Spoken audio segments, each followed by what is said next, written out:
एक बार भगवान बुद्ध जैतवन बिहार में रह रहे थे।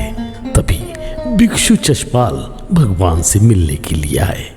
उनके आगमन के साथ उनकी दिनचर्या, व्यवहार और गुणों के बारे में भी चर्चा हुई। भिक्षु चशपाल अंधे थे। एक दिन बिहार के कुछ भिक्षुओं ने कुछ मरे हुए कीड़ों को चक्षुपाल की कुटिया के बाहर पाया और उन्होंने चक्षुपाल की निंदा करना शुरू कर दी और कहा कि मरे हुए कीड़ों को चक्षुपाल ने ही मारा है। तभी भगवान बुद्ध ने निंदा कर रहे उन भिक्षुकों को बुलाया और पूछा, क्या तुमने स्वयं चक्षुपाल को कीड़े मारते हुए देखा है? तब सभी भिक्षुओं ने कहा, नहीं नहीं, हमने नहीं देखा।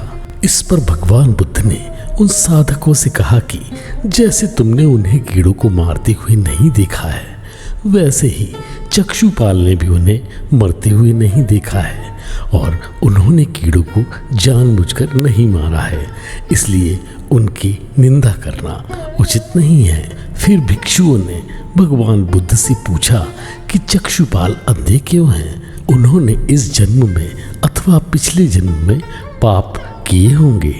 तभी भगवान बुद्ध ने चक्षुपाल के बारे में कहा कि वे पूर्व में एक चिकित्सक थे और एक अंधी स्त्री ने उनसे वादा किया था कि यदि वे उसकी आंखें ठीक कर देंगे तो वह और उसका परिवार उनकी दास बन जाएंगे।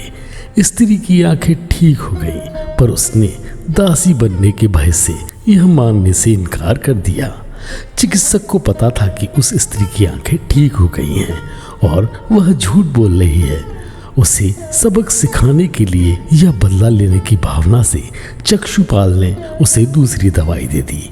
उस दवा से महिला फिर से अंधी हो गई। वह कितना ही रोई पीटी, लेकिन चक्षुपाल जरा भी नहीं पसीजा। इस पाप के फलस्वरूप चिकित्सक को अंधा बनना पड़ा।